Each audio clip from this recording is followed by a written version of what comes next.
Welcome to the CPA Australia's webinar, Technology for Auditors, Practical Data and Analytics Tools and Techniques.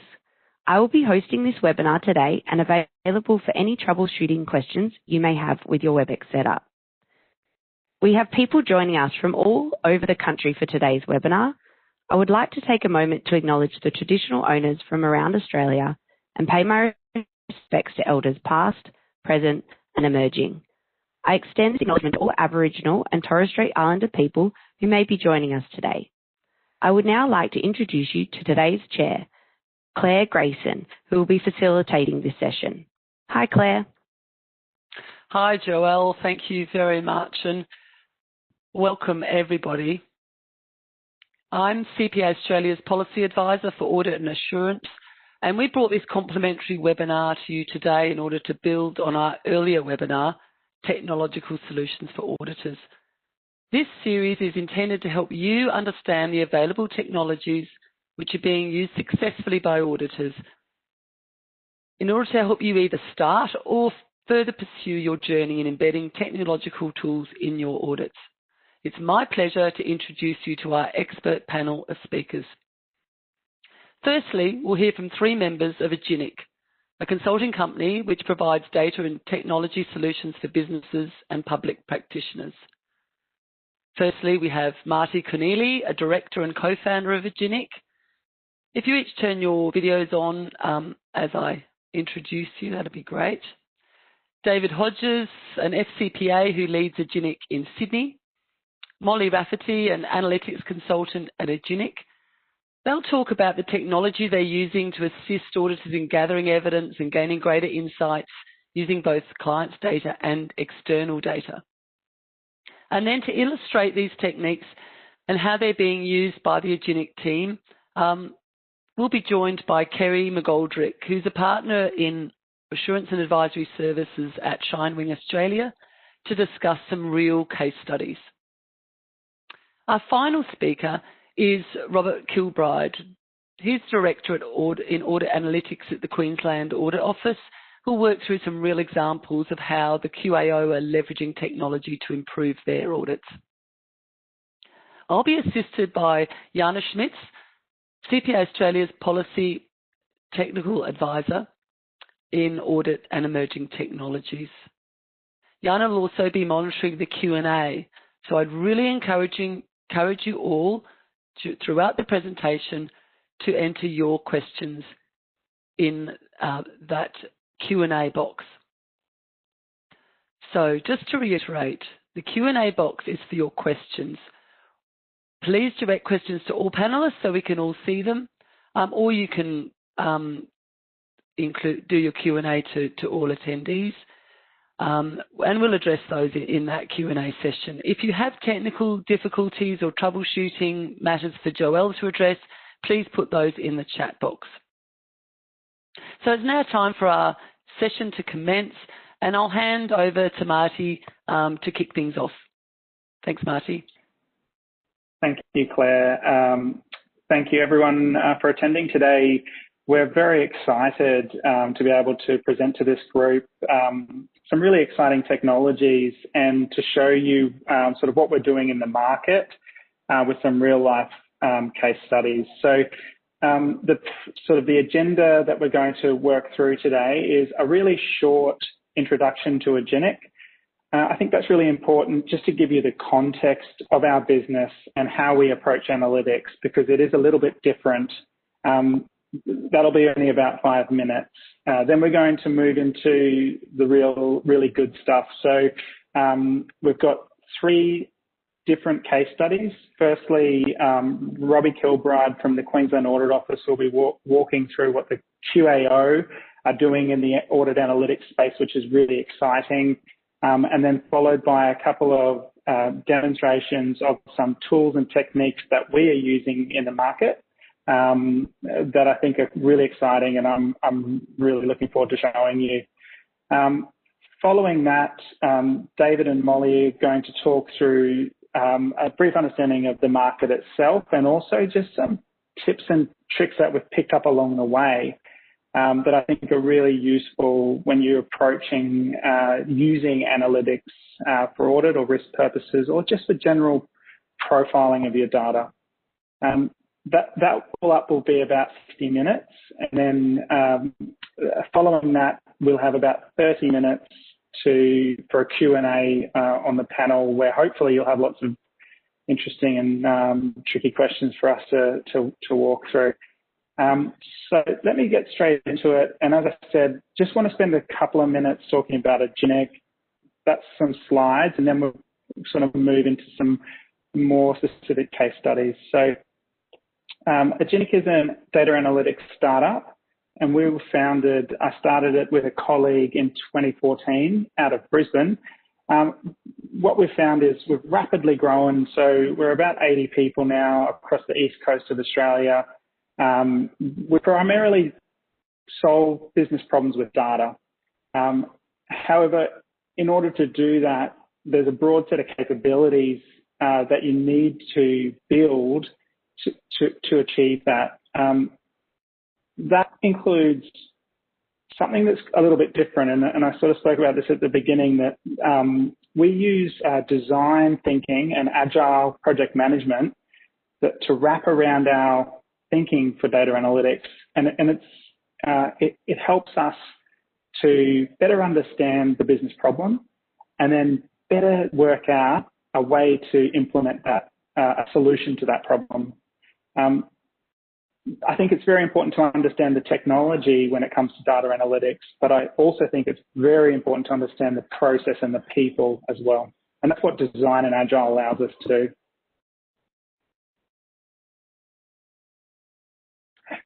So when we're kind of, attacking a problem, it's really important to have a mixed set of skills, and this is how the modern technology firms like Google and Spotify and Microsoft develop analytics and other technology solutions. We sort of borrowed their approach, which is squads of teams of different capabilities that work together to solve a problem. And they can be data analysts, but they can also be deep technical cloud architects, designers, and data engineers. So I think it's important to remember that there is a mixed skill set, and you're not necessarily going to find one person who can span this capability. So I talked about design and I talked about agile just previously. I think just one thing I'd like to call out before we sort of jump into the technology and the case studies is the importance of the upfront thinking around what you're trying to achieve, understanding the problem and understanding how you might solve that problem. And I know it seems quite abstract from audit or risk, but it applies to every problem that you might have or every challenge you're trying to overcome. So what do I mean by design thinking? It's really about removing the technology out of the equation and thinking, if I am auditing a procure to pay process, what am I actually trying to get out of that audit?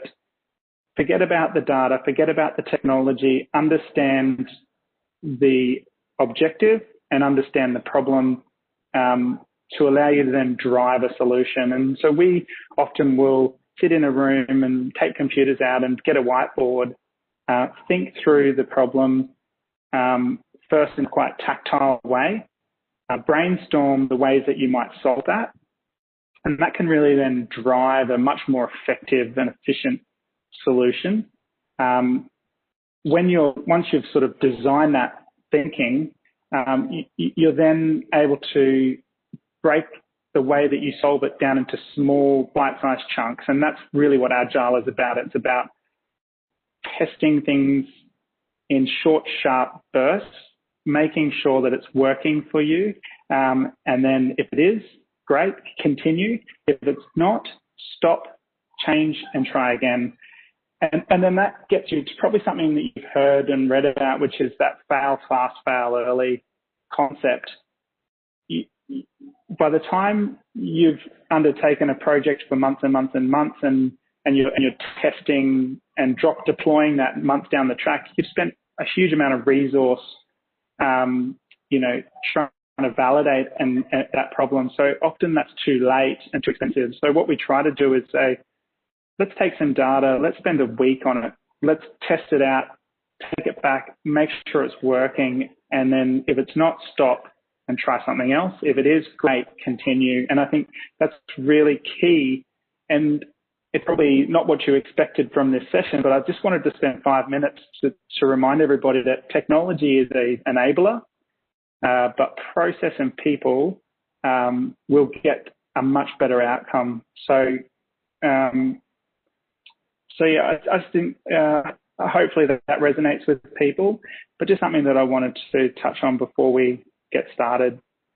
And this is the more exciting bit. So let's get into some much more exciting case studies. As I said, the first session, I'd like to pass over to Rob, and Rob's going to run through what the QAO are doing, which is super exciting, and then Rob will pass back to me, and we'll work through some demos as well. So Rob, I'll hand over to you. Thanks, Marty. And what I'm going to be running through in my presentation actually aligns with a lot of what Marty's saying, okay? Because I'm often asked, why did I join the QAO? And I've just put up a lot of text on the screen, and that's not normally what I do. But this was the statement I saw when I joined QAO. But what I read when I saw that statement was really these kind of themes, right? Which is that Queensland Audit Office, it provides audit services, but it's providing them in a way that's relevant to the times. And I think that's a really important point here, is that auditing's been around for over 100 years, 200 years. Analytics has been around even for a long time. But what's different now is that the quantity of data and actually the access to skills and resources and subject matter experts and maths and stats we've got is a much greater than it has previously. And that's what QAO is really striving to do, is really access these things so that we know that we can, if we do that, we can deliver a better audit service. And part of what I'm going to be talking through today is just some examples of that. And because our overall objective is really focusing on the client, it's a advice-centred role at aiming at assisting auditors, because at the end of the day, even though QAO is the auditor of the public sector, we're really here to help drive better public services. So that's something we're all very passionate about. So I'd like to, building on what Marty was saying, traditionally some of the analytics people in QAO have been ex-auditors, and they're expected to kind of be almost auditors and have that level of understanding. And what's changed in our mindset is that now we're very much hiring analytic and data specialists, and then making sure that they understand concepts like substantive analytic procedures and the difference to an analytic procedure, or concepts like materiality and accuracy and completeness and reliability. But it's more that they're understanding the concepts and not trying to be experts in that, because we've already got experts in that, okay? Our auditors are the audit SME. I don't want to be, even though I'm a chartered accountant myself, and I've got an IT degree, I don't want to be an audit SME.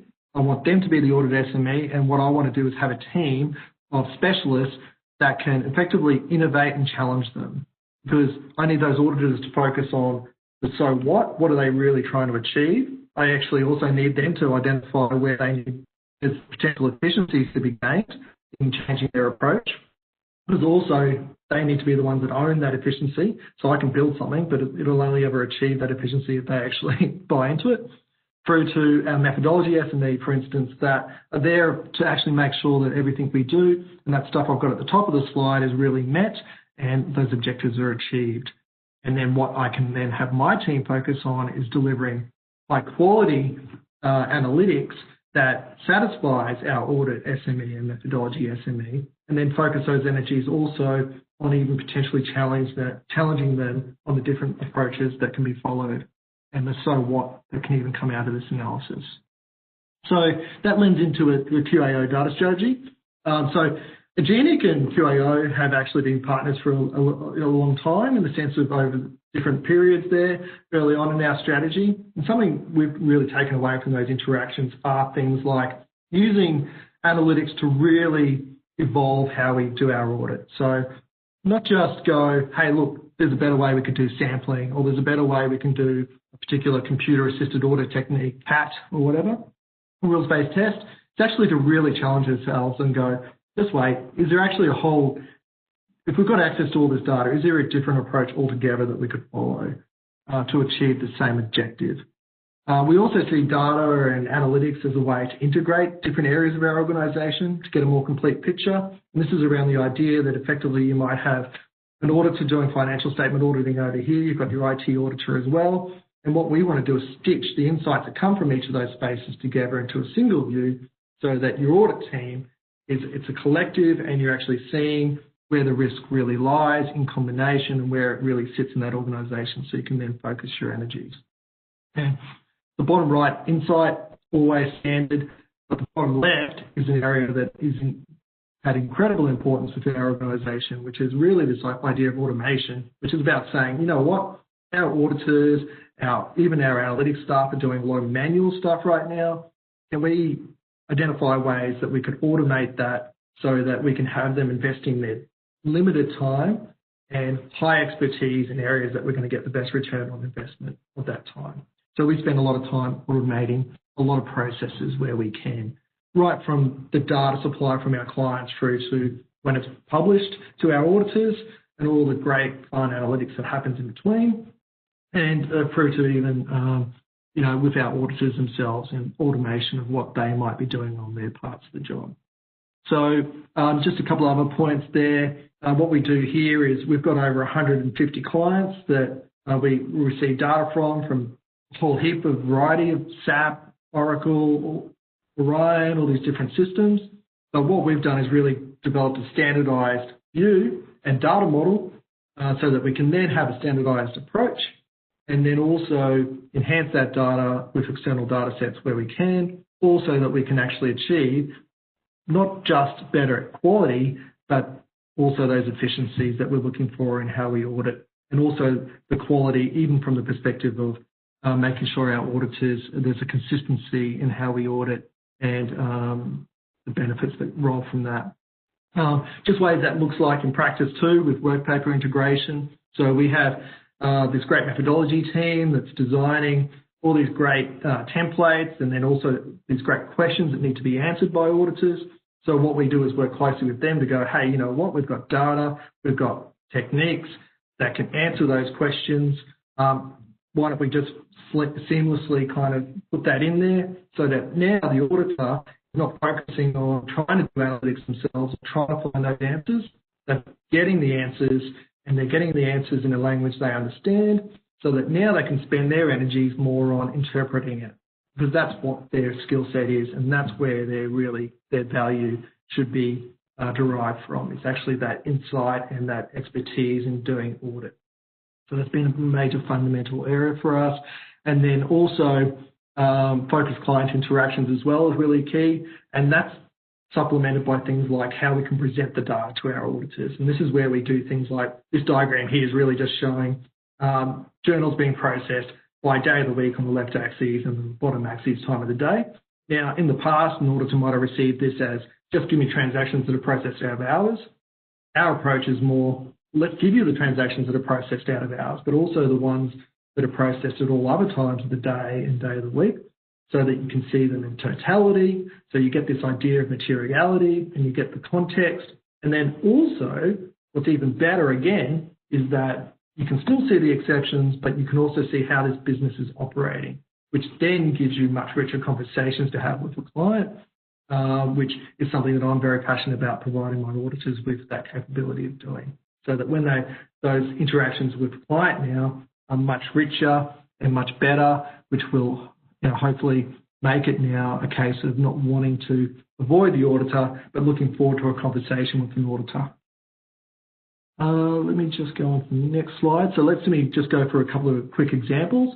And I'm really keen to hand you back to Marty and Dave, who've got some further awesome pieces that they want to show you The first one is regarding, I had an audit team that had a client with really high overtime and allowance balances. It was a complex workforce, geographically dispersed, and had and a lot of overtime and allowances that derived from weather events. Okay, and they were highly correlated to that. Now, a traditional approach was something like, oh, yep, let's do a scatter and understand which employees are getting the high overtime and allowances, and then do a sample or something like along those lines and understand whether they're legitimate or not. Now, when I came in as an audit professional, I'm looking at that and going, yes, that's one approach and it's legitimate, but is it really giving you insight into the validity of these overtime and allowances? And is it really focusing you on where the risk really lies, which might necessarily be on the highest earners? So what I did was go, okay, well, you know what? I've got access to, I can spend $90 with the Bureau of Meteorology, get all the weather pattern data across Queensland at a depot, at a location level, all the different weather stations. I know I've got a team that can combine that with our client's data that says where all these employees were at the time that they made these claims, which depots they're associated with, and then bring that together. And an important point here is that in order to achieve that, it wasn't just my team working in isolation. It was working with the audit team, but also the client to make sure that the client was across what we were doing, and then also had a feed into what we were doing as well and how we were mapping things. We were testing that logic-wise just to make sure that when this client was then seeing these results, that they were actually had a confidence in its legitimacy because they were part of that process of being involved in preparing that data as well. And then finally, just visualizing that data in a way that the audit team could then do something with it and the so what's. So how that looks like in practice is you get visualizations like this, where the top left one is scatter, where we're kind of showing the actual amount of overtimes being paid and allowances. But we're now introducing dimensions of the actual different areas of the business.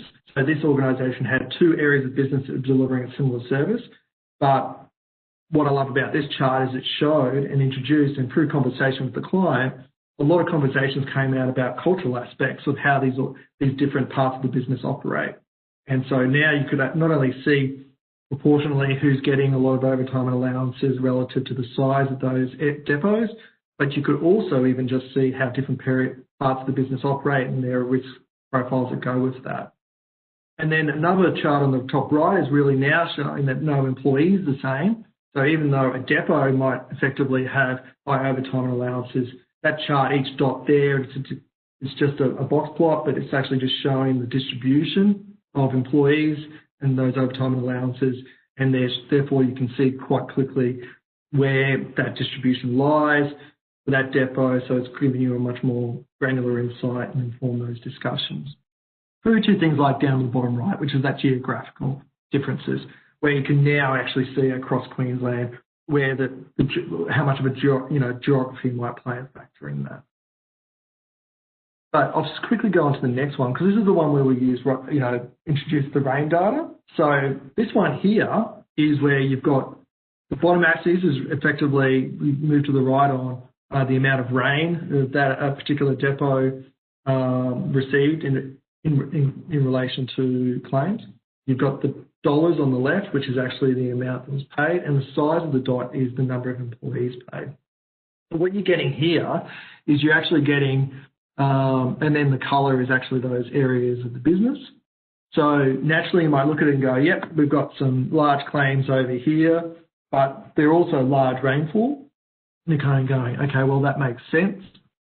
But then you're looking at this quadrant here and then going, just wait, we've got a blue dot up the top there, which is claiming a lot more than the brown dot below it, which actually has a lot more employees and similar rainfall patterns at the time of claim. And therefore the auditors can now sit here and go, just wait, why does that difference exist? And have a much better conversation with the client about why that might, is it a cultural thing? Is it actually a practicality thing? Is it a matter of staff moving between depots? And we had other visualizations that would draw some of that information out. But I suppose I'm just trying to highlight that going from a conversation where you might just pick a random sample of 10 you're now getting a much better and much richer understanding of how this business operates, which can only service an auditor well. I'm just going to quickly go through one more example. Whoops, I'm zooming in now. I hope I haven't done that for everyone. So another one is just an example with unstructured text. So for me and my team, data is everywhere. So I've got auditors at the moment that have got access to all these Hansard minutes and published reports and minutes of meetings. Problem is that they all read them individually. It's very hard for all these individuals to tie all the information that's obtained in all these different reports and bring it all together in one point. That's if they haven't fallen asleep already. So knowing that my team has access to the capability of actually looking at this data and analysing it, what we did was we went through an exercise of getting all these Hansard minutes, all these published reports, all these minutes of meetings that are occurring across the public sector, applying some text analytic techniques to it after we've extracted it. And then what we did was we came up with the identification of themes of what was being discussed. And what makes this awesome is that you can pick a theme like cybersecurity, for instance, that was related to a report that we issued. We could see who was talking about cybersecurity, how much they were talking about cybersecurity, and then also we could see what they were saying about cybersecurity. It also gave us this ability to even test topics that weren't related to QAO and go, you know what, let us better understand our client base and what's really important to them and what's keeping them up at night. So we were starting to now really explore a lot of the themes that were occurring across the public sector, which was really valuable to us at QAO. So we had a much richer understanding of our client base there, which can only help us deliver better public services. So they were the quick areas that I wanted to cover off. I'm going to hand back now to Agenic, and I'm looking forward to any questions you've got at the end. Thank you. Thanks, Robbie. That was awesome. And please, as Robbie said, any questions about Robbie's processes and the techniques he's been using, save them up. And we're putting aside 30 minutes at the end of this session to kind of take a deep dive into the things that we're talking about now. So I've got two demonstrations now that I'd like to go through. And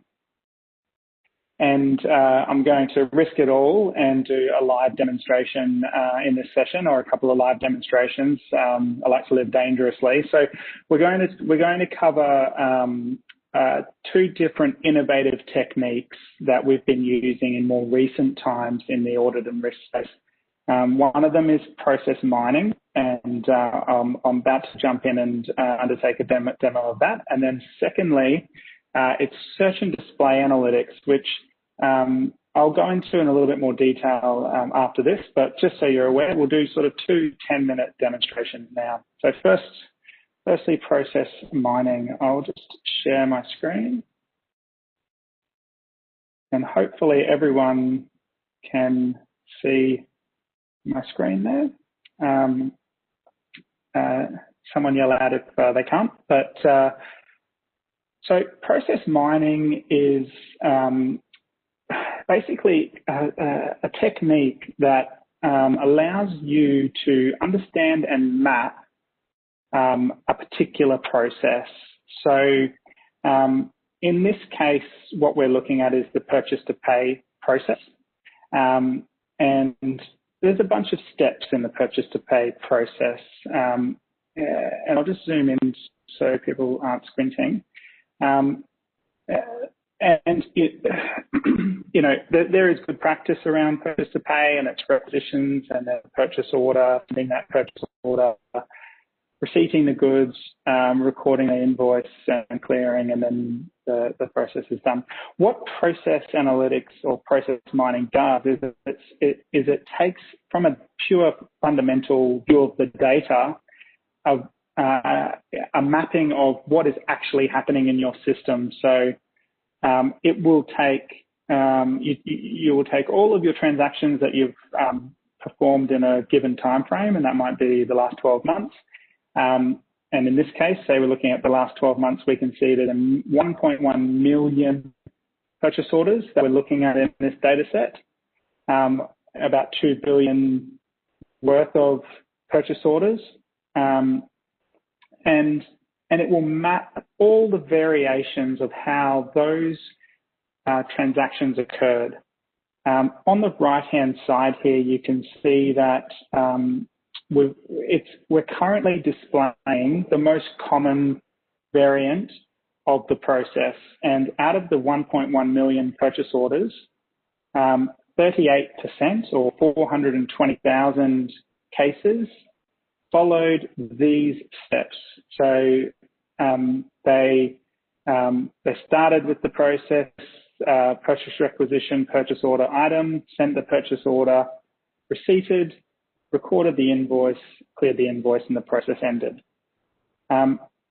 So we can immediately, if you put your auditor hat on, think of 1,000 different applications for this type of visualization and analysis.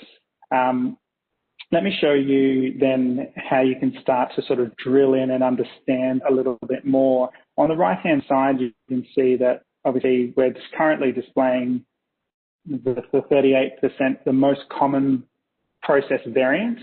The second most common process variant was 150,000 cases. And if we add that variant to this process, you'll see that it appears here, and I'll just zoom in. What's actually happening is the 420,000 transactions that went via a purchase requisition stay there. That's variant 1. Then there's 150,000 transactions that skipped the requisition step, and that was the second most common variation to this process. So you can see we can play this to sort of demonstrate. So that's variant 1 went that way, and variant 2 went this way. So we can continue to work through these variants, and there's hundreds of variants, but we're showing the top 10 here. And you'll see quickly how the process, and this is, I think, running out of SAP,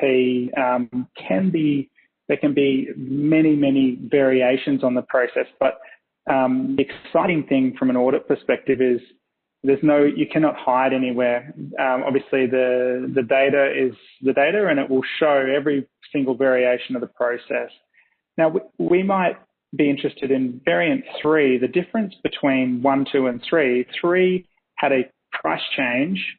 145,000 documents had a price change after the purchase order was sent, before the goods were receipted.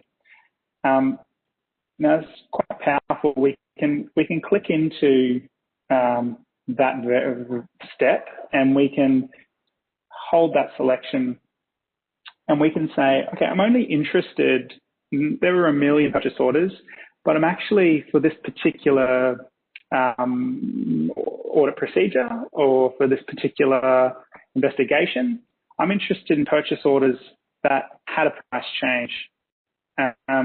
So there were 152,000, and it's about a quarter of the value of all purchase orders, just to kind of give you that materiality view.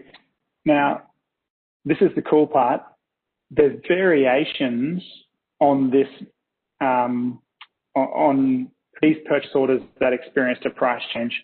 So we can start to look at what are those variations, and did we see anything funny happening after the price change occurred? And I'll just play I'll play the sort of top 4 variations out, and then I'll zoom in. So of the 152,000 purchase orders that had a price change, most of them went through the regular process of goods receipting and invoice receipting, and then they're clearing.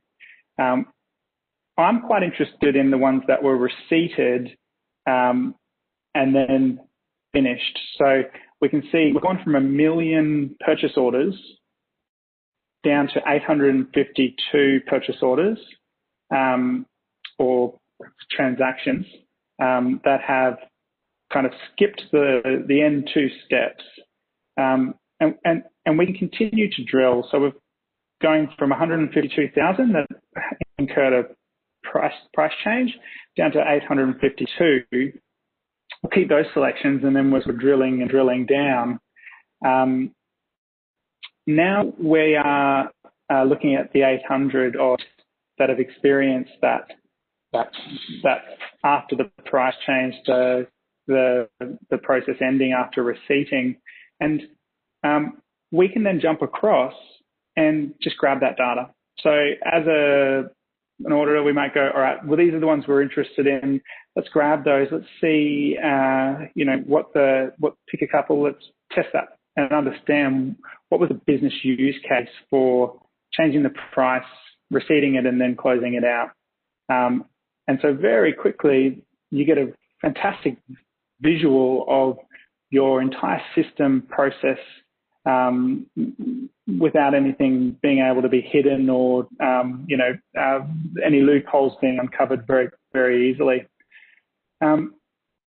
So you can see here, I've just applied these filters across the top, so I can just clear those out and get to a point where I'm back to my 1.1 million orders.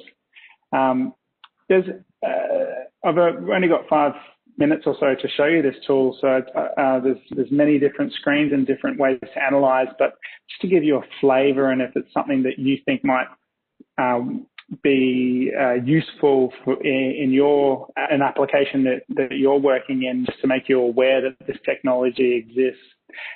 Another sort of way to another angle into using this application is from more of an efficiency perspective. So it might not be only a risk and audit. It might be more thinking about, well, actually, how long does it take to process my P2P transactions? And you can see here that we just sort of flip over to, instead of showing the volume of cases, we can show the average time between steps. And so here we can see for variant 1, which was our kind of bulk processing of purchase orders, we can see that on average the median duration is 30 days, but if we step through the process, how does that break down between steps? And we can see, as you'd expect, this time period here is one that's usually out of the purchaser's control. It's the supplier providing and sending the goods, and then the receiving of goods to the recording of the invoice receipt, 6 days, and then you can see then a 12-day lag here. And so you might say, well, this 12-day lag is something that I might go and investigate and look at whether there could be some automation processed in there, if there's a manual process slowing that down, or find different optimizations. But we can slice through these different variants and have a look at how that differs depending on different processes. And we can see that 12-day is something that occurs quite often through these different top variants. So it's obviously a manual step that occurs down here at the end. The very last thing before I jump out of this is I just wanted to show you, as you sort of step through this, and it can get very complicated very quickly as you build through your variances, just to show you a flavor of the different ways that a transaction will flow through SAP or through whatever tool you're using. You can see very quickly that people find ways to process things, even if you think you have system controls in place. Taking a snapshot of, for example, the top 9 variations of the process will allow you to very quickly determine if there is a loophole or an application control that isn't functioning where you would expect it to function, and stop some kind of manual override or a process being pushed through the system. So really powerful, really exciting type of analytics, and something that I thought this group might be interested in different applications across what you're doing. So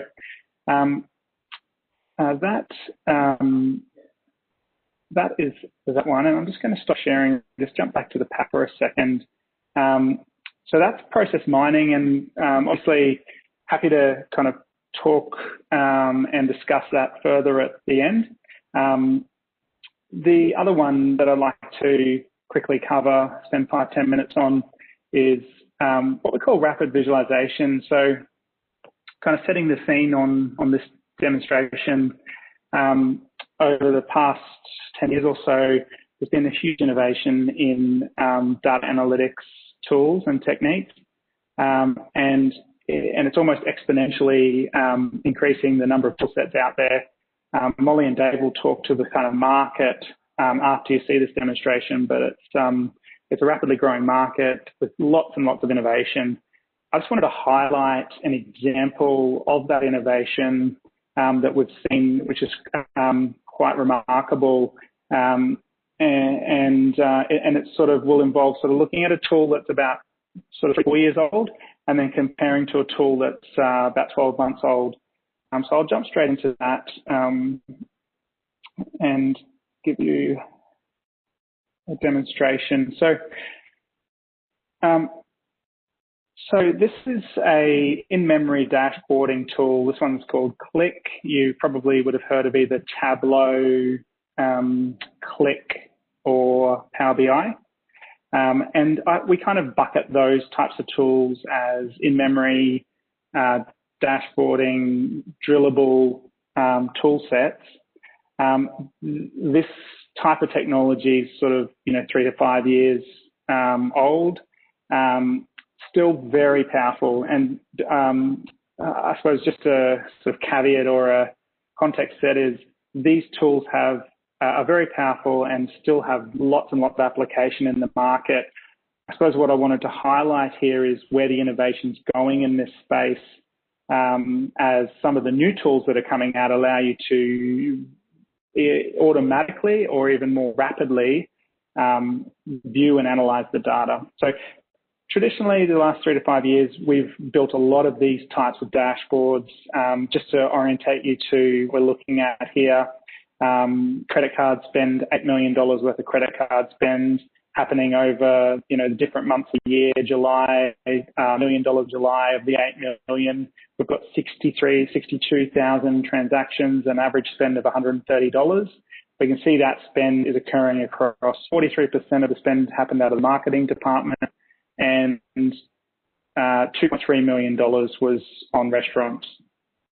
So if I'm an auditor or undertaking an investigation or just analysing the data to understand spend, I can use this dashboard, and my boss might say, look, let's have a look at the airline spend. And so we can pick airline, and we can see that of the $8 million, 670,000 was airline spend. Marketing was responsible to spend the 60% of that airline spend across the year. And we can see very quickly just through the snapshot, slightly higher average spend cost. And we can see that January was a big month for spend. So we might then say, well, that's interesting. Maybe we sort of click on January and see what's going on. And then we can see down here that, a large and unusual payment or a more material payment to Virgin Australia happens in January. So that, I think a lot of you would be familiar with this type of reporting. It's sort of that drill through, explore with a kind of, some kind of pre-objective to investigate, whether it be airline spend or spend over a certain amount or whatever it is. We get to that point.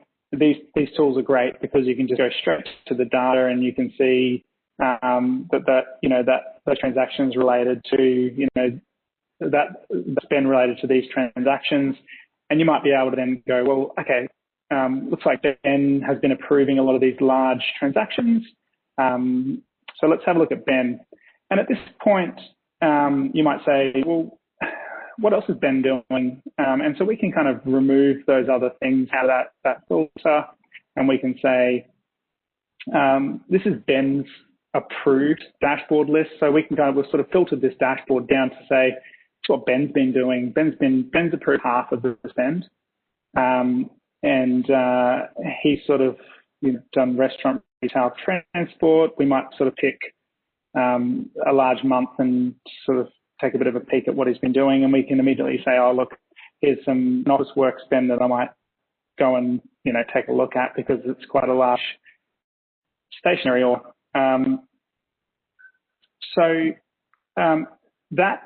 that shouldn't be anything new for people. I think that's something that technology is there, and I think it's super exciting and super valuable. I did that demonstration to show you, to sort of give you context on this tool, which is called ThoughtSpot. So this is one of the newer breed analytics and dashboarding tools. I've loaded the same data set into it.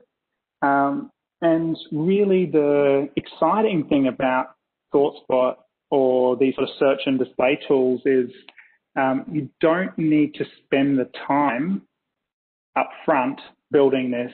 This takes time, right? So sitting down, thinking through the visuals, designing the visuals, thinking about the flow, building these charts takes time. With ThoughtSpot, they've automated a lot of that visualization. So if I was, again, coming to this data set with the same question, so let's talk about, say, airline spend, I can have a look at the data. So if I like, I can just click over here and say, okay, I've got my credit card spend, and I'm just kind of interested in, what the data looks like. I can add something here and just have a look at it. So I might just say, okay, that's cool. We'll look at it in the table. And I can see, okay, I've got one row per invoice, and I can see amounts in there and things. So I can do that. But once I understand the data, I literally can start typing in my Google search box type thing. It will actually prompt me. It'll say, look, these are some important fields in this data set. And I might say, cool, value is important to me. But my boss has asked me to look at airline spend, so I need to see the category. And so it will say to me, okay, this is what it looks like. I actually don't like tables, so give me a chart. That's not really giving me a lot, so I'll go into a pie chart. And through literally a couple of clicks, I've typed the field that I want to look at. It's provided me a visualization. I can kind of adjust that visualization to my personal preference over here. And then I can start analyzing, right? So we haven't pre-built anything. This is all getting built on the fly. Remember, it's airline we're looking at, so I can kind of go straight in here and go, I want to look at this in more detail, but I don't. When are we spending? So I can just go, I want to drill into the date. And then I'll get this view of the world, which is when we've spent on airline. And you can see that same spike that we saw in the other data set. And that is of interest to me. And so I can go, I want to drill into this as well. And I want to drill by vendor, for example. I like tables, and I will sort of sort that to see where we spent money on airlines in that spiky month. There's that same transaction. I can continue going down and actually clean the data out. But the super exciting thing about this is I didn't build any of this up front. I've literally just stepped through a couple of really quick steps and found the same transactions that I did with a tool set that required a week or two build up front to get that same information. So you can build dashboards in here as well, and all of that. But I think the super exciting thing about where this is going is the automation, and we're kind of getting to a point where the machine is starting to define for us what's important. And here's an example of that. So back to the Ben and Daniel approvers. I've just quickly created who's been approving this spend. I scroll down here and I say, ThoughtSpot's actually said these are weird. So it's found some weird things in the data for me. I can click on that and say, okay, what's up with that?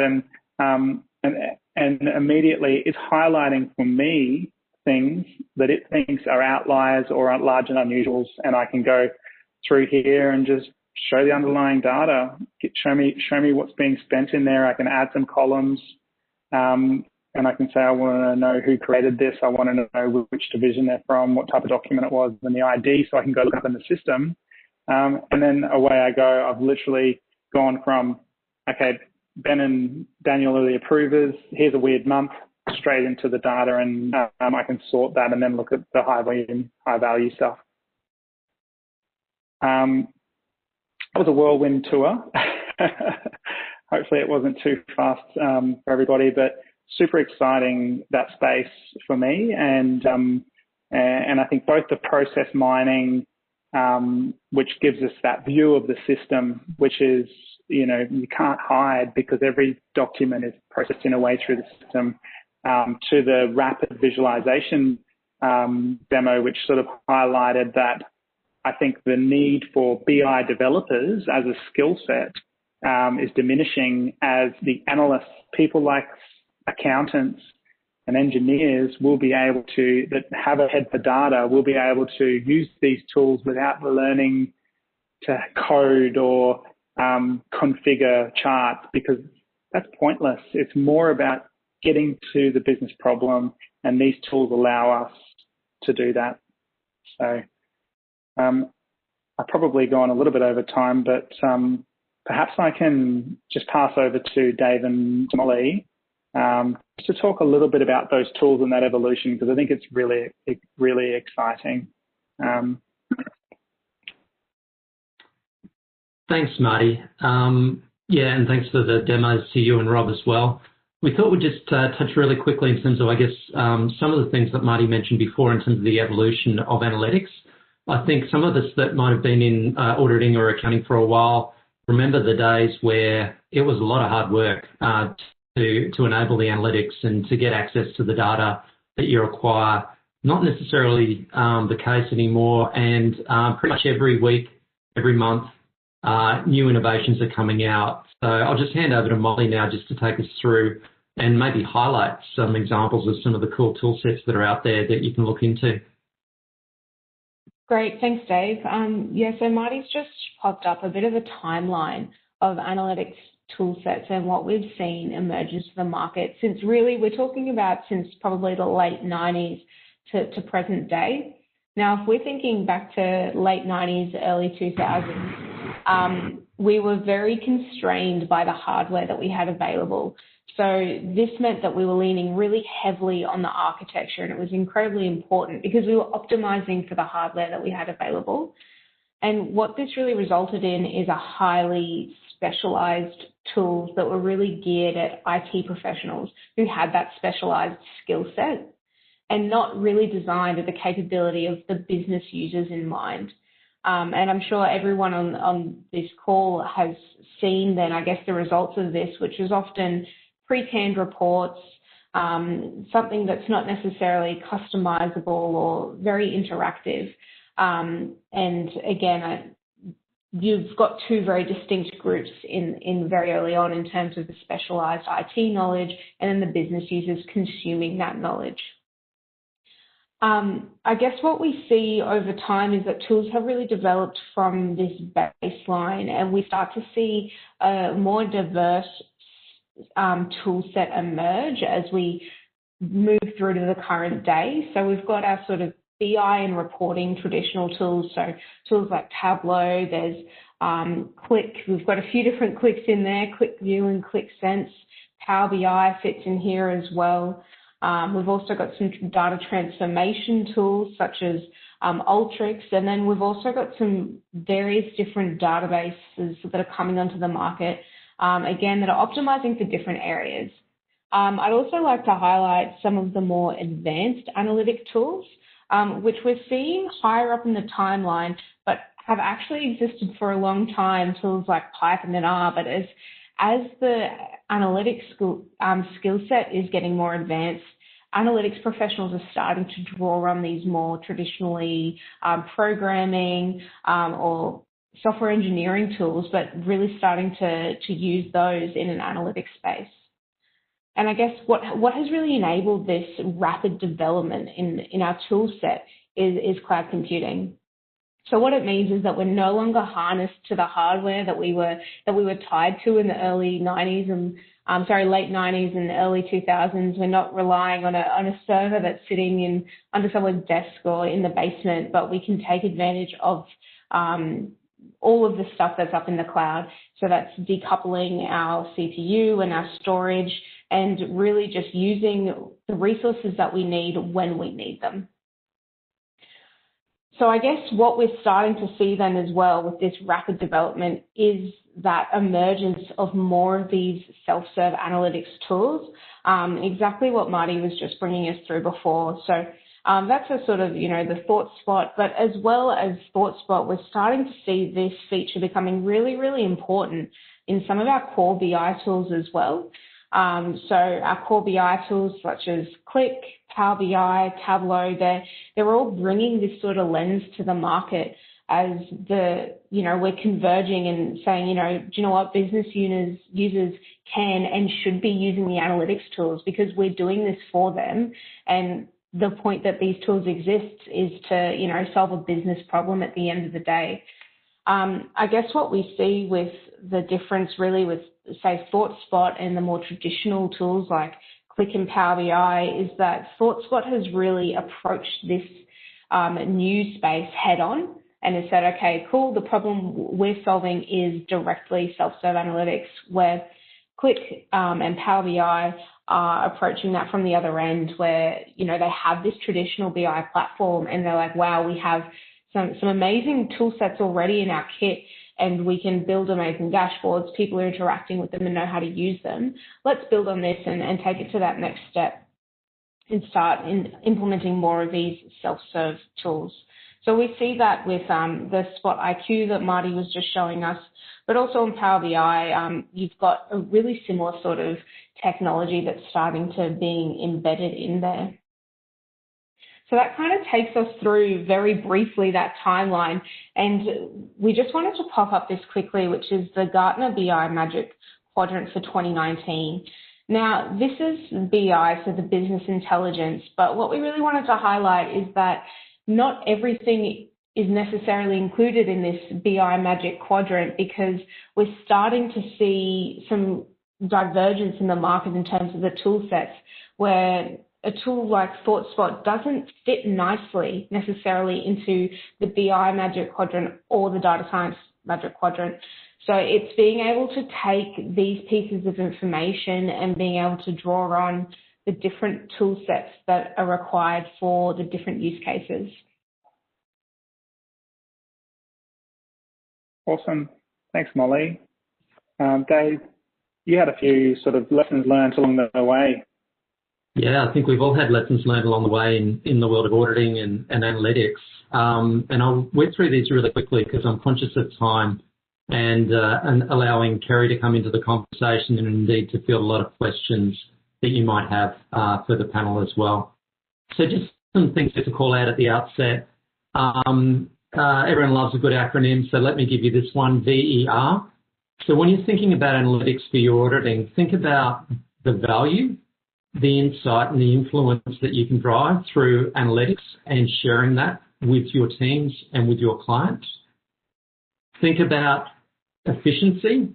How can you use these tools? How can you use automation to drive more efficient audit processes and therefore potentially cost savings as well?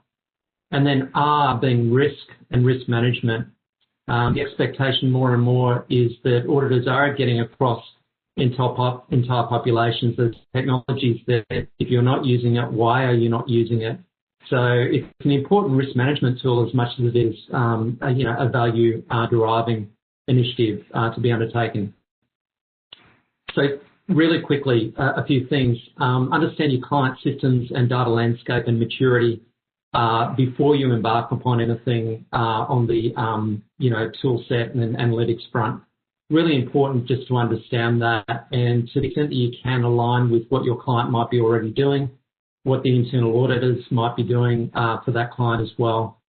Try and sort out the access issues and data reliability assessments early.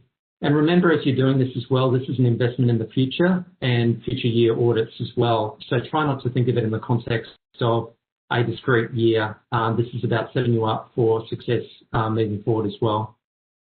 One thing to call out is that it can be quite tempting when you've got all of this data at your fingertips to be analysing it and looking into all these interesting areas that might turn out to be dry gullies.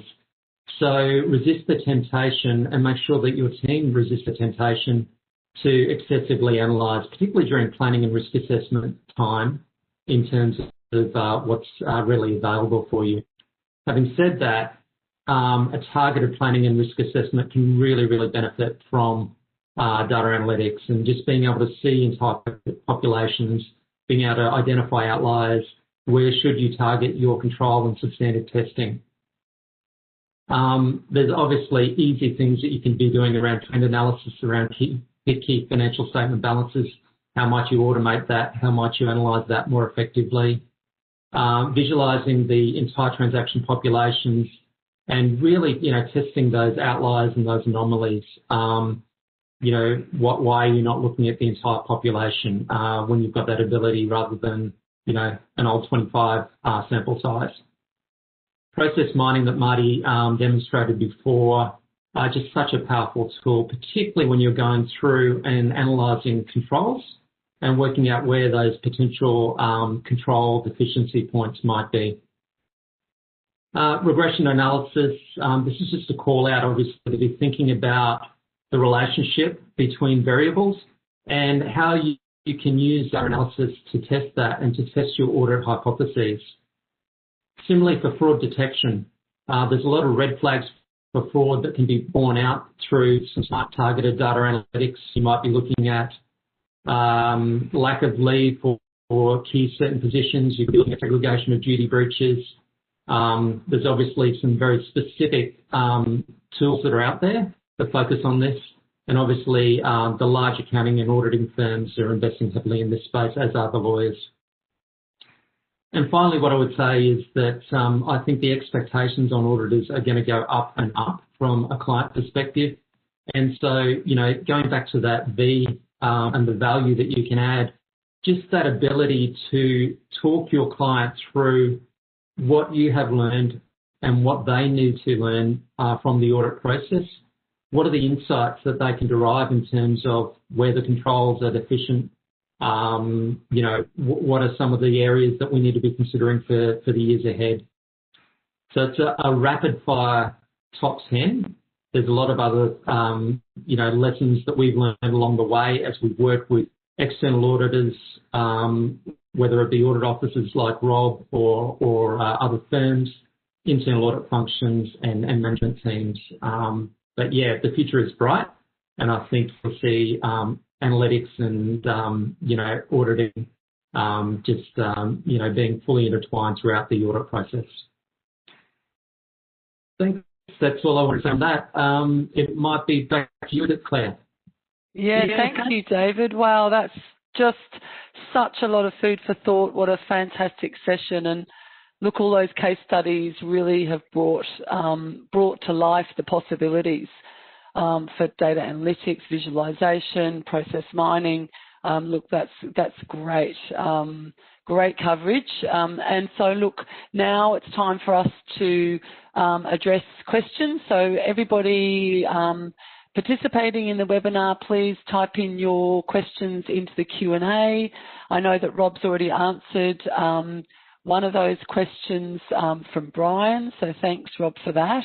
And there's another question there, but before I get to that question, I just thought I would fire a few questions to David, Kerry, and Rob. But of course, look, happy for others, Molly, Marty, to jump in if you want to contribute as well. That would be fantastic. So I know, David, look, what you were just saying, really, I think, encouraging auditors just to get started. If they haven't already, I think you said don't boil the ocean, don't try to boil the ocean, just get started.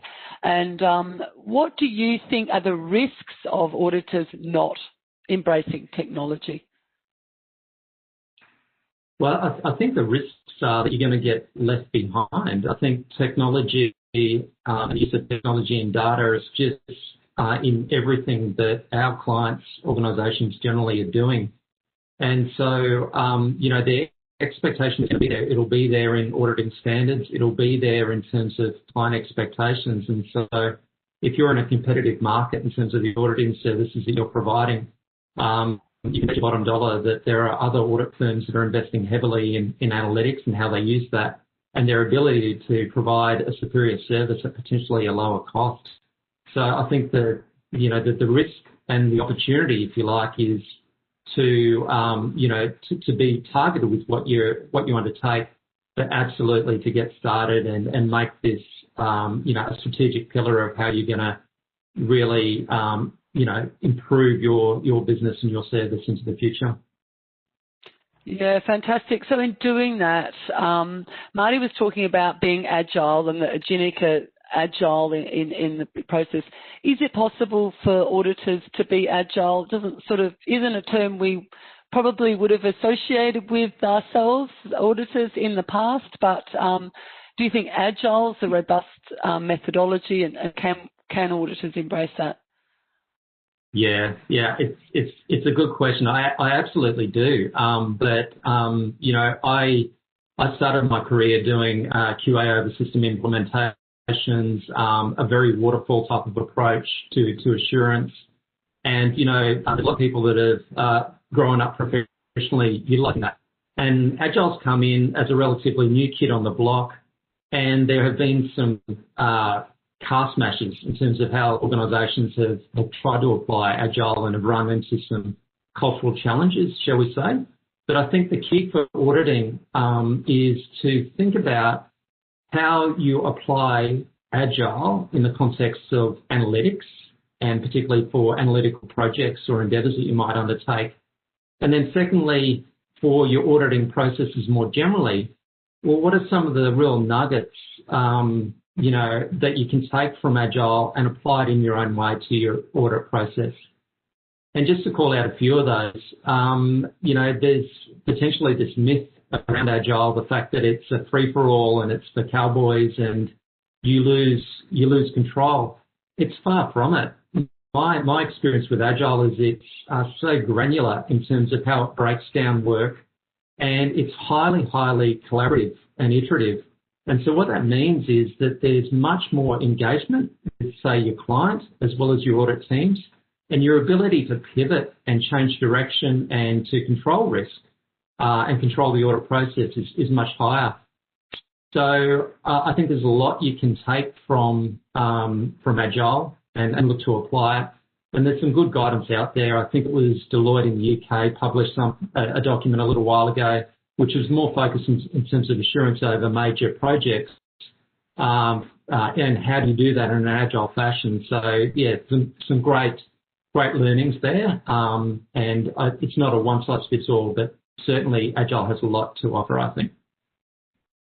Yeah, great. Thanks, David. So perhaps if I could turn to you, Rob. We were talking about just getting started. So if you're an auditor who hasn't already used analytics in your audits before, where would you start? Do you have some practical first steps of how to get into it? Yeah, thanks, Claire. Look, I think apart from identifying who the analytic SMEs are in your organisation that you can collaborate with and have really good conversations with to explore what analytics might be possible, I think the first and most fundamental thing you could do is really try to elevate improve your analytic literacy a little bit. And what I'm loving at the moment is that there's a lot of content out there. I know I'm not here to sell Click or anything, but I know that they've got some free content on their site, which really has some little short, sharp videos in plain language that talk about some really kind of basic analytic concepts, whether it be breaking down into plain language some, regression analysis of maths regarding that, but also even little sessions on data storytelling or how to get the most out of analytics, or even how to even engage with an analytic professional. So that it's this principle that if you're going to France and you really want to get the most out of that experience, you would learn a little bit of French. Well, this is the same this is the same concept with analytics, right? Is to actually school yourself up a little bit on analytics without becoming an SME, but it's also that you can better engage with an analytic SME and have a much better conversation, but also even understand a little bit more about what's possible. Yeah, great. Thanks very much, Rob. And sort of leading on from that, Kerry, at ShineWing, what are you finding are the stages in your audit methodology that are lending themselves to some of these techniques that we've been hearing about today? And where is data analytics, but also the visualization, process mining, where are you finding it most useful? Sure, Claire. We might touch on external audit and internal audit as well. In external audit, we're using data analytics as part of planning and for risk assessment in order to identify high-risk areas, and in the way that we've heard from some of the other panel already. For example, the analysis might flag management override of controls and therefore enable much more targeted work. We also use it in our general journal testing for pretty much all audits now. And for further use, it really depends on the engagement. For some, we're going to be using it for trend analysis, amongst other things.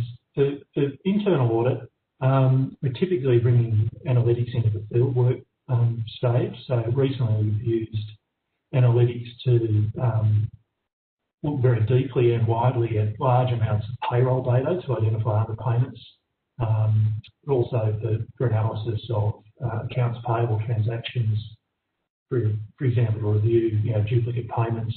Marty's been through some other use cases for that, but there's plenty of practical examples where we're able to increasingly weave the benefits of analytics into both the external and internal audit processes and methodologies.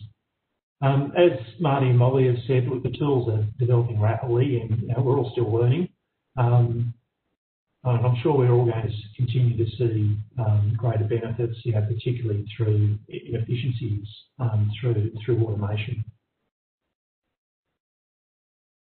Yeah, thanks, Kerry. And I want to come back to that point about the internal audit versus external audit and where these tools sort of fit in that sort of relationship, if you like.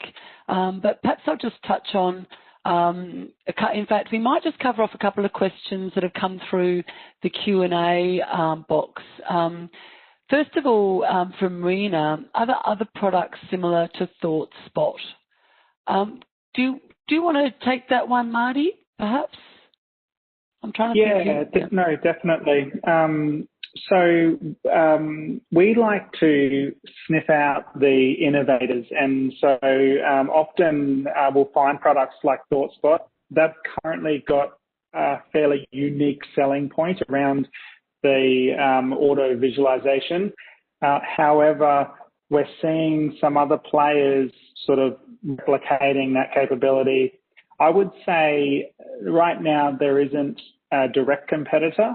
However, you would have seen in the sort of the market overview that there's a product called Elastic, which is sort of very much on the search side, so searching your data and providing results.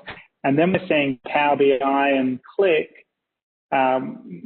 introduce features that will help automate the visualization and identify insights. So I think right now it's a very new product come out in the last 12 to 18 months with a very unique selling point. But I would say in the coming 12 to 18 months, you will see this type of thing proliferate through the market. Yeah, thanks, Marty. We have another question here about process mining. So just think about who wants to take this one. But the question from Cheng is, in relation to process mining, what is the basic infrastructure that a client needs to have? Do you want to pick that up again, Marty? Yeah. Okay. Yeah. Infrastructure. So I think I'll give you the sort of the prerequisites. From a data perspective, you obviously need a systemized process. So if there's paper steps in the process, then that will put gaps in your analysis. So you need an end-to-end system process to start with. You need the data or the logs from that process. So there's the data aspect to what you need to collect. From an analysis perspective, in terms of software and infrastructure, there are a number of tools. There's some open free tools, paid tools. There's tools which you can install locally or tools which have a cloud SaaS offering. So I think there is a whole space there. I would say there is some information on Gartner around process mining, or if you would like further detail on those tools and a sort of breakdown, then happy to sort of take that offline. Yeah, great. Thanks, Marty. Another question before I go back to a few other questions that I had in my mind from Adeline. How do you rate the uptake of these new analytics tools by firms in Australia? Kerry, I'm not sure if you'd like to take that one. Sure. Well, I think it's fair to say that there's a spectrum. As we've heard, there's a lot of tools available, which means accessibility is high. Molly stepped us through how much the landscape has changed. So I think there's plenty that are freely available, as we've heard, with Power BI, good old Excel and others. There are some quite mature specialised audit tools in the market as well, MindBridge, Inflow and Caseware, that I think we're all at different levels of our experience. I think there's probably my sense would be that there's fewer now who haven't dipped their toe in the water at all, and more who are in the kind of discovery phase, if you like. And of course, there's a more sophisticated, mature cohort as well. But as a very big generalisation, I'd say most of us are probably earlier in the journey than advanced. That would be my view. Yeah, Claire, I might just add to that one. Yeah, go ahead. Yeah, so basically, yeah, cool. So what I'm noticing is with the expansion of cloud, right, you're getting all these great cloud environments that are not just about storing your data in the cloud, it's actually getting access to a lot of tools and applications which previously you might have had to individually buy, but now are actually being packaged by providers like Microsoft. And Power BI is a good example of that, where you're getting access to a tool that is provided by Microsoft, which you can test with and then play with, and then even get the premium features added on. But it's making it more accessible. And what I'm also liking about these tools and what's increasing uptake for me is that they're actually becoming a lot more, like Molly highlighted, that there's been a lot of analytical tools in the past, like your Pythons and R, which have been used by professionals like us for a long time, but they require a really high level of specialization. Whereas what I love about the tools these days is that they're actually making these more complex, I suppose, features available to the lay person to explore. And then also when they get that level of, oh, wow, yeah, there's actually some really good stuff we can do with this, can easily then expand and, make it more advanced by having that consultation with an analytic professional. So it's pretty cool. Rob, I was also interested in how or whether the technology that you're using at QAO is shifting the mindset of auditors. Are you seeing a change in the way they're viewing the audit? I mean, I'm interested, for example, in whether it's improving their professional skepticism or blunting their professional skepticism, perhaps if they're over-relying on the technology? Yeah, it's a really good question, right? And we've got this, there's this, with automation of a lot of the analytics and things like that, you've got to be wary of actually, are you actually taking away some of that audit thinking that goes along when you're actually generating the analytic, and you're part of that process. So for me, professional skepticism is a concept, and it's actually a thought process and a mindset, so to speak. And what's really important for us is that the auditor maintains that and has that professional skepticism. And what we're using is collaborating with them to identify analytics and tools that can actually help enhance and allow an auditor to explore that professional skepticism effectively. So in no way, shape or form do we ever try to design stuff that's going to blunt it, so to speak. It's being very conscious of building things that will quite allow them to effectively enhance the way they can apply that professional skepticism they've got and really focus their energies on what's really important. And that's what I love in this day and age too, where I think in the past, everyone tried to, when they went into analytics, they tried to become an analytics SME when, without realising that their value proposition is really being an audit SME, and that what we really need to do is collaborate well with other people that can help us think differently. And I know I've got to apply special professional skepticism, so I'll engage myself with someone that could potentially help me do that. Does that answer your question, Claire? Or? Yeah, fantastic, Rob, absolutely. I'd like to quickly add a comment, Claire, if I may, which is just to reinforce Rob's point. That's very much about using the technology as an enabler to complement but not substitute our critical thinking and independent judgment. So that's as important as ever, but it's very much seeing this as a way in which to enhance our insights and our judgments rather than be a replacement for that. Yeah, thanks, Kerry. Ideally, you're wanting to provide the auditors more thinking time, not just making them think it's all being taken care of. That's right. So that's great. Look, we've got a question coming through about fraud and whether specifically the text analytics, is being used to detect fraud, for example, monitoring email communication and that type of thing. Have any of you come across fraud detection using text analytics? I can have a quick go at that and hand over to David or Kerry if they want to answer it. But basically, my history is not just at QAO. I've been in the private sector. All of that was actually in a forensic capacity where I work with people doing forensic investigations. And the short answer is 100%. Unstructured text is really just another data source.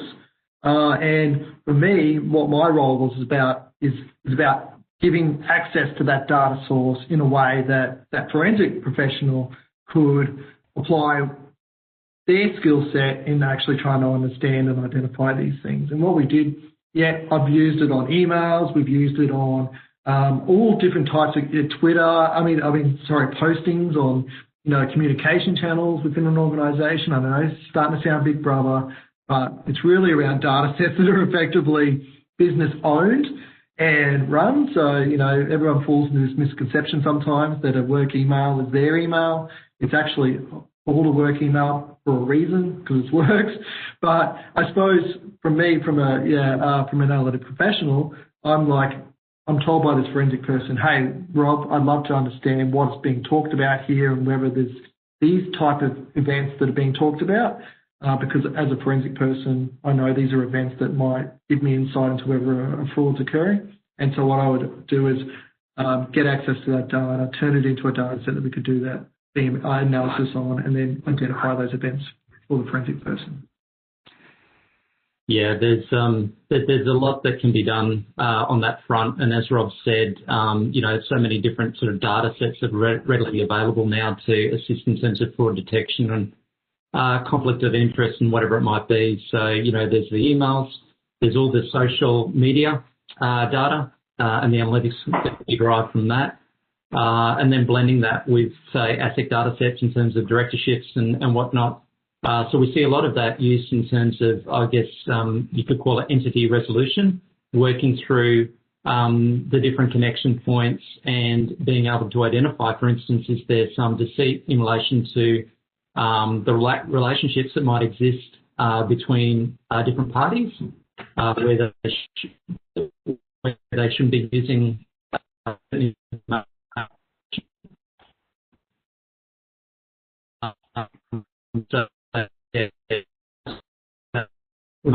connection's gone. Sorry, Dave, your connection's just... you've come back now. Sorry, your connection just died for a minute there, but it's come back now. Well, if we don't have Dave, I might just quickly say there's certainly an example, a case I was involved in where there was a significant probity issue and with potential collusion between tenderers, and we were able to analyse a vast data set going back years over multiple inputs that, you know, in the past we just wouldn't have been able, well, we might have been able to do it, but it would have been more time consuming and less comprehensive than it would otherwise have been without analytics. Yeah, I think that's a good point, Kerry. Like for me, some of that that analytics has been not just what the people are discussing, but it's those relationships, that who they're discussing it with, and getting those really rich relationship insights between individuals and who might be connected to. So not just identifying a fraud, but who's connected to it, or how did it occur, and how far does it stretch. And I think if I could just add one more thing, I think what's really important in this fraud context is understanding the other contextual factors. So it's not necessarily just the contents of the email, but it might be any metadata that's attached to that email, any attachments that are attached to that email. Do lots of people have this same attachment, or is there some attachments that are only going to a certain group of people? So all of that sort of information overlaid with the relationships and the context of the contents of the email is really important to be able to get a full picture of what's happening. Yeah, and can I even build on that? Because that's a great point from Molly. And I think, and it's that data that even gives you more insight about the fraud itself, but also what's more important to the business is it even gives you insight into how that fraud actually came about. And it might even give you more insight, which informs you to then prevent and put measures in that will better targeted at trying to prevent a fraud like that occurring in the future. So it's much richer insight. It's really cool. Thanks for that. We've just got a few more minutes left, and I've got another question that's come through, and it relates to some issues that I thought was interesting as well, and now I'm having trouble finding it again on my chat. It's to do with the extraction. Bear with me. Sorry.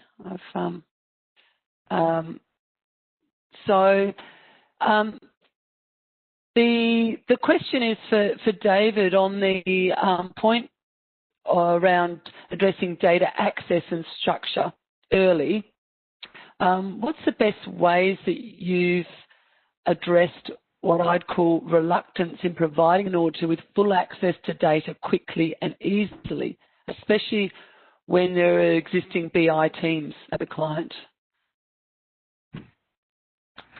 Yeah, well, I don't think this is a technology issue. I think it's a human issue, right? And there's an element of trust that needs to go on to enable that to occur. What we've found is that it's really important that you're able to have the conversations up front so that the data custodians are understanding in terms of what you're going to be using the data for, how you're going to be protecting that data, and, to really keep the communication up throughout. And so, it's important that, the auditors respect the data governance processes and standards that exist in an organisation, but equally the data custodians have a full appreciation of the auditor's right to get that data if it is, able to be extracted. Thanks, David. So just Can I also contribute to that one? Because this is a topic I'm really passionate about as well, and you probably would have picked it up.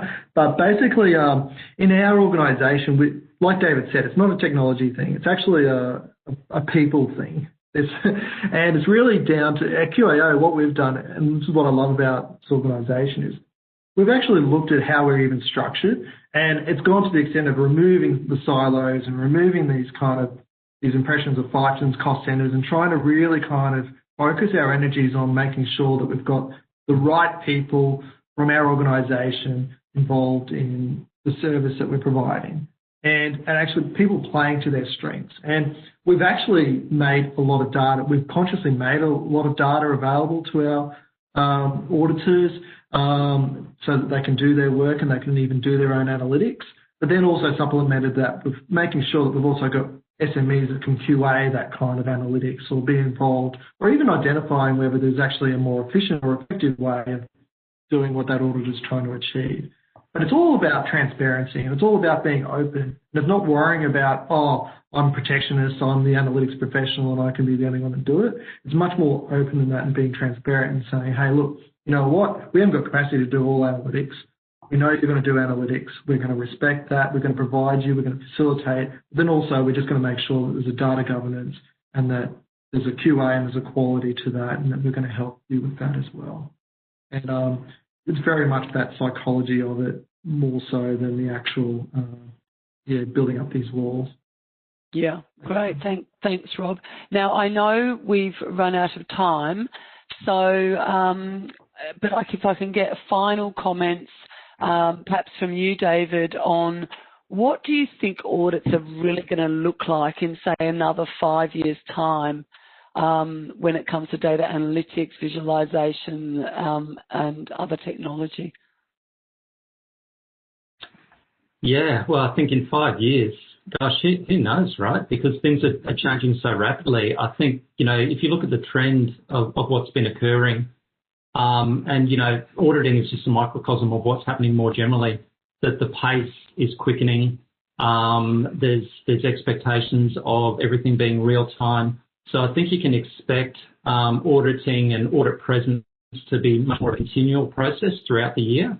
I think gone are the days of, coming in once or twice a year and that being it for audit. And I think that also relates to how you communicate and share insights with your clients as well.